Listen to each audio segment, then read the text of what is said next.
dubbii raafala meta kada padu ya dan jakasi ini asifaki kan gama-gamasi walalos fayyadu fidel fi arrasi karomina ammayya isa ganne adalle daganne faranji fakkanne gari kenna ifne adana madalla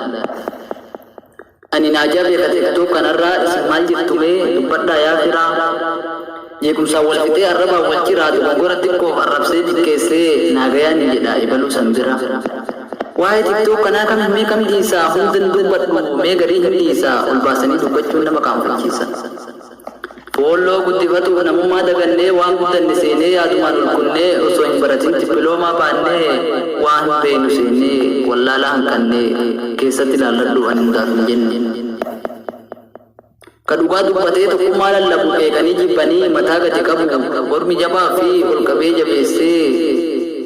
faarsee ol qaba kenna yoo guddate argaa wal dadhaba maanurra guddatee furbii ijaaree akkaawuntii guba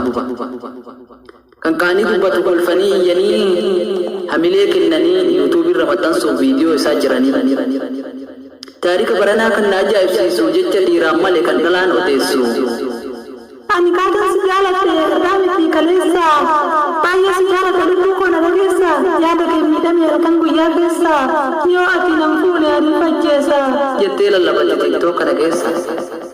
sharafa kee qaalii kuma dagattee gorsa abbaa kee ganamaa darbattee osoo si gorsinuu farda warra adii mugaamtee yaabbatta osoo adii soituu booddee umriin deemee gurraachallee rabda ani hundaaf hin jenne dhagaa isin martuu gariitu jira ta dhugaan nama marartu dalaydee hojjettee ta warra gargaartu maallaqa buufattee ta mana ijaarrattu kaayyoo isii fuulduraa ta ammayyaan gartu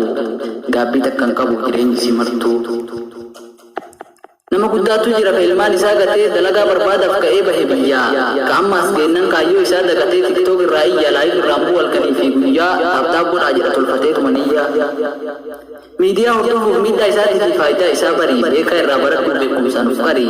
rakkataa gargaarii seenaa galmeeffadhu ta'i nama gaarii fayyadamaa ta'urra fayyadaa ta'uu barii jijjiiruu yaade dalagadhu xaarii lammii kee hidhameef sagalee ta'i hidhaa irraa baraarii beekumsaan sin gorsu beekumsaaf sin gorsu dhiifama naa godhi yoo natti aarti tari barreessaa walaloo Nuurii Yusuf Galatooma.